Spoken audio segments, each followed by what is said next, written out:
Boys Without Names, Chapter 7. It is hard to have a footpath as your home with nothing to do but wait. I want to walk around, but when I ask she grabs my wrist and says, "No, stay right here by me." So we all sit like pebbles on the footpath and watch people. A girl a little older than me sells combs, plastic toys, and decks of cards, and another one with long braids sell magazines. These two girls are friends because they smile at each other when they find a customer. Sita and Naren are playing with the marble, and I is watching the street like me. Maybe I can sell magazines, that way I can read them too. If I make some money, I can stack up some boards and make a stall. I can sell some books too. And after that, I can have a store, a small one with more books, and later on a bigger one with magazines and books in many different languages. There's so many people in the city that a store like that will do well, and I will make sure to keep books for young children. Naren and Sita love stories, so once they learn to read, they will enjoy the books. They can even help me run the business. Maybe I will name the store Three Readers. Will you tell us a story? Naren asked me, pulling my hand. I already missed my Nimba branch by the pond, where no one could interrupt me. It was the best spot for what I call building air palaces. Tell us a new story, not the marble one, Sita says. Why not? Naren asks. Because we are not at Jama's house. So, I haven't even said yes, and you two are already fighting, I tell them. We won't, Naren says. Promise? Tell us a Mumbai story, Sita begs. Eyes lips are pressed together tightly as she scans the crowded streets. I don't think she has heard a word. It will take a long time for Baba to return, so I tell a story the twins will not bother I. Here is a Mumbai story, I began. Once there was a poor girl who came to the big city of Mumbai with her family. One day she saw a 1,000 rupee bill fall from a rich man's wallet. She picked it up and returned it. The man looked at the girl's tattered clothes and bare feet. Don't you think you need money more than I do? Why don't you keep it? He asked. Because that would be wrong, the girl replied. Her dark eyes shone brightly. You are an honest child and I would like to help you, the man said. What would you make? What would make you the happiest? The girl closed her eyes and thought. Ever since she was little, she wanted to open a bookstore. But she was afraid to tell the rich man. He would laugh at her for being so foolish. Maybe she should ask for food, clothes, or a place to live. Remember, you must ask for something truly special. If you ask for something you want or need, I will. No, I would ask for, Naren says. You were not supposed to talk in the middle. You can't listen to the story anymore, Sita says. She is so loud that a boy holding his Baba's hand turns around. If you pick her, I will stop right now, I threaten them. They shake their hands. We won't. I continue. I would like a bookstore, the girl said. Naren shoves his hands down under his leg as if he is stopping the urge to say something. A bookstore? The man's eyebrow went up in surprise. Are you sure? Totally sure? The girl replied with her hand on her heart. Yes, I am. The man helped the girl open up a bookstore. The girl read all the books she sold to make sure they were good stories. The people of Mumbai liked her little store so much that she was busy from morning until evening. Now she had money to buy fruits, vegetables, and even fish. She bought shoes for her family and 3 sets of clothes for each of them. And the best part was they had a place to live. It wasn't as big as a palace, but she had 4 rooms and it was on the top floor of a building. When the clouds were low in the sky, she felt like she could reach out and pull one in. She hadn't forgotten the man who had helped her, though. When she gave him a pile of books to thank him, he said, It's time for you to have a bigger store.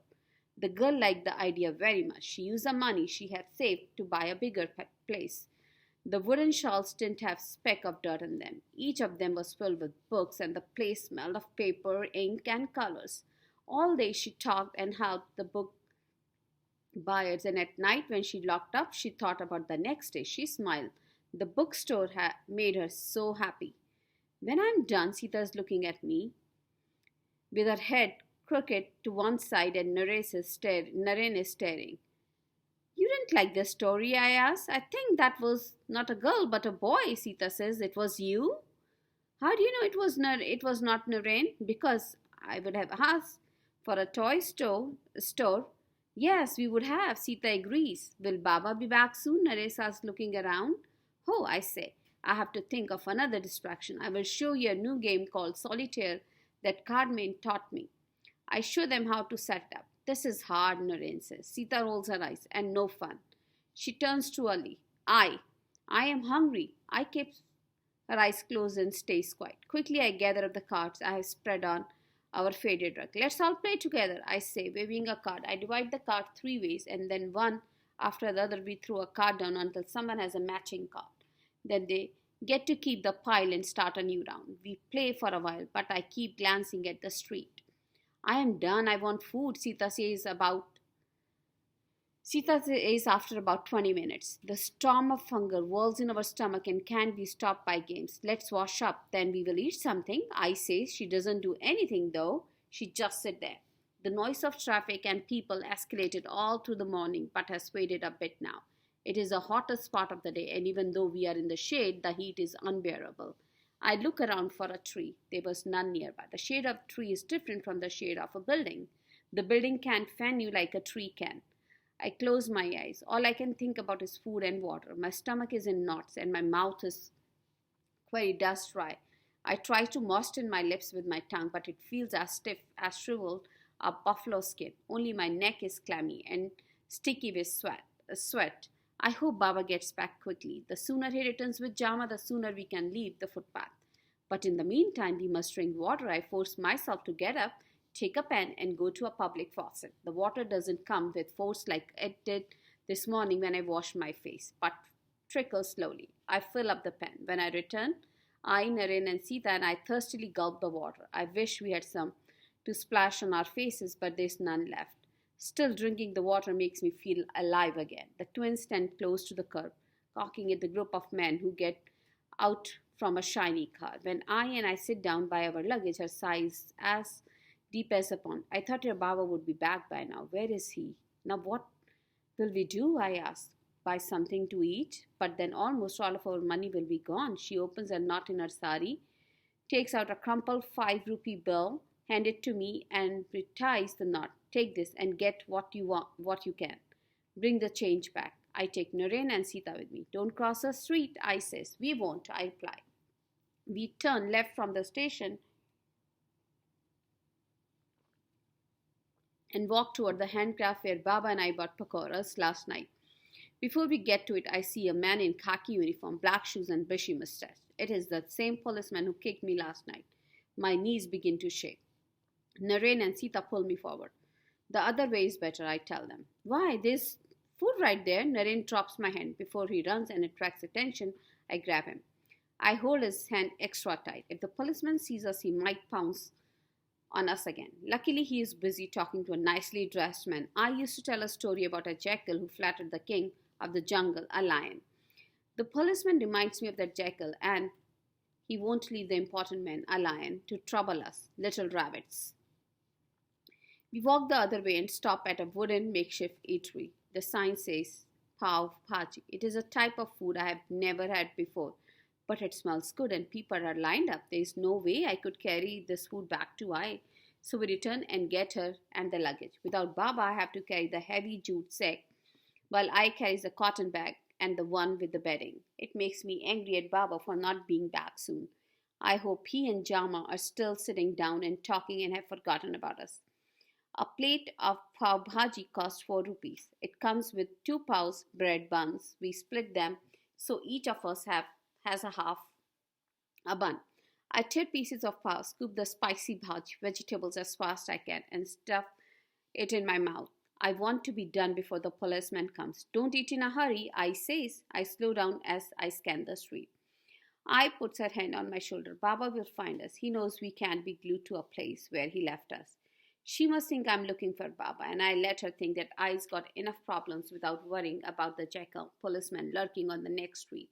More than 5 hours have gone by since Baba left. I wonder how much longer it will take for him to return with Jama.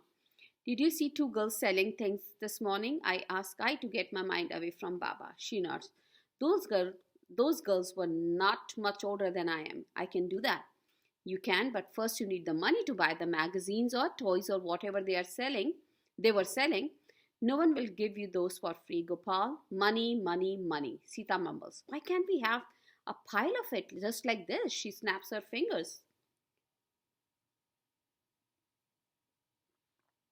I will become a magician and turn that pile into money, Naren says, pointing at the heap of garbage near the sidewalk. We ignore the twins.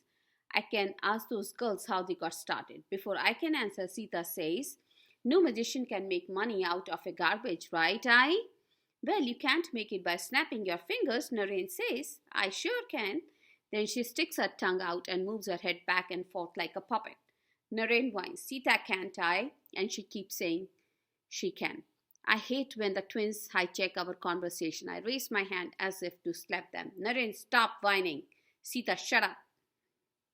They look at me with their eyes wide open. Sita's tongue still dangles out of her mouth. I have never been this sharp with them. I give I a sideways glance. I think she's going to be mad at me.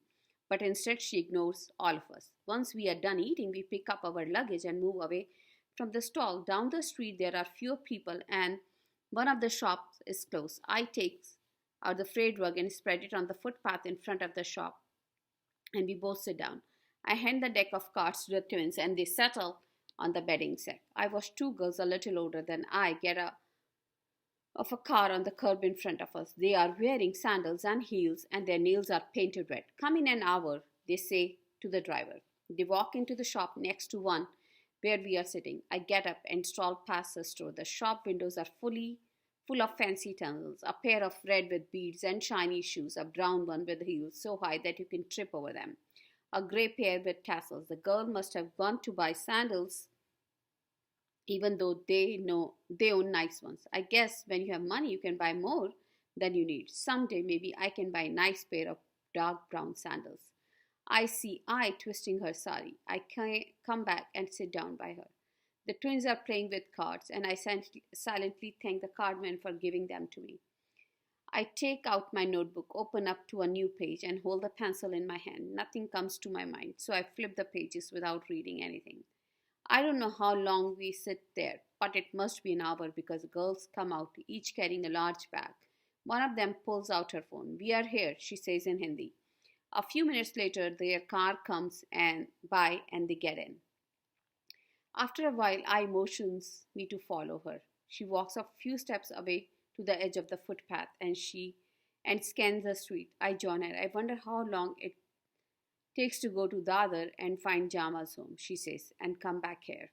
For a few seconds, we both are silent. The sun is in the west and it will set soon. If Baba does not make it back tonight, we must find a place to sleep. Maybe we can spend the night right here. I will be back, I tell I and walk over to the pav bhaji stall. Do you think we can sleep here tonight? I ask the vendor. This place gets full at night. The people who usually sleep here might kick you out. Maybe you should look for a place farther away from the station. I thank him and return. We have to find a place farther away from here, just in case we have to spend the night again. I whisper, should I look around before it gets dark? I nods, but from her face, I can tell she doesn't want me to. Don't go far and come back soon, she says.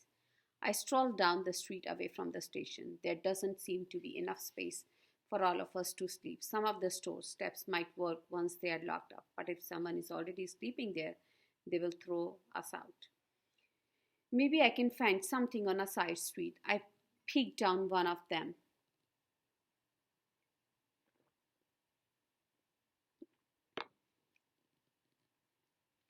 One of the streets behind the station has a small hill at the end covered with rubbish. On the other side of it is a bridge and some people are standing under it. I squint, but it is hard to see with the sun in my eye. I climb down the path. Down the path, people have run into the hill. Under the bridge, dried out creek bed is strewn and with plastic bags, empty cigarette boxes, newspapers, and chunks of broken bricks. The scrubby grass is brown and matted. Still, it is cooler under the bridge, and there are only two couples here. The men are sitting in, and the women are cooking in one corner. You live here? I ask the man. One of them looks up. He's bigger than Baba, with hairy arms and large hands. Yes. Why do you ask? My Baba has gone out and will return soon. My brother, and sister, and I need a place to rest. Can we stay here? He smiles. You speak Pakka, real village Marathi. I like that. Then he tells me they arrived last week and they have been living under the bridge. He hasn't answered my question. Can I bring my family here? हमारे बाप का bridge थोड़े ही है. आ जाओ. The other man says in Hindi. Even though he makes fun of me by asking, does the bridge belong to our fathers? I like him, the way he invites us. A jao. Come us, feels good. Does anyone bother you here? I want to make sure the policeman doesn't come here. Besides you, so far no one else has bothered us. The first man laughs. I tell them I and the twins are waiting with our luggage near the station and they both offer to come with me. When I sees me with two strangers had been the wrinkles and worries. The men stand a few feet away to let me speak to I. There's a place under the bridge where we can sleep. It is not crowded at all, and it is out of the way, so the policemen won't bother us. There are two women there too. We won't know these men. At least on the street we were surrounded by people. It was safer. No, it wasn't. Remember, I got kicked? Yes, but who knows where these men are from and why they are after us? Aye, they are not after us. They came to help us with the luggage. From the way she looks at the men, I think they will turn around and leave. But one of them says, Namaskar Bahin. We are from the village outside of Pune. We are new to the city too. I's face loses its tension and she hears the men talk like he is from our village. Namaskar. She greets them back. Chala. She says as she grabs Naren and Sita's hand. As she grabs Naren and Sita's hand. The men pick up a jute sack and each and I carry a cotton bag. Once we get under the bridge, I talks to the other women while I arrange a few larger pieces of brick to make a stove. Naren and Sita gather dry twigs and brush nearby and come back with enough to start a fire. What are you doing? I ask. I stuff the twig between the bricks. We made you a stove. You can cook the dal and rice that kind man gave us yesterday. I shakes her head. It won't cook. It won't work. Those ladies told me that these twigs burn up too quickly and that the fire doesn't last. All we will have is a heavy smoke and scratchy throats. Then what are we supposed to do? I asked. The pav bhaji we shared earlier would have been enough for the day if I were a rabbit or a squirrel, but my stomach still has hunger hole in it. The women said we could use their kerosene stove. While I cooks, one of the men tells me, we found a job in the factory, so we will be leaving tomorrow. Where is the factory? Do they have more jobs? I asked, wanting to know. The man is quiet for a moment. They need more people, but they only want men who can lift heavy loads. You are too young, and I assume your Baba is too old. He continues. He heard there was a rain in the south, which means it will arrive here in a day or two. This is a low area and water collects very fast. After tonight, it won't be safe to sleep here. I overhears and says, tomorrow night we will be with my brother.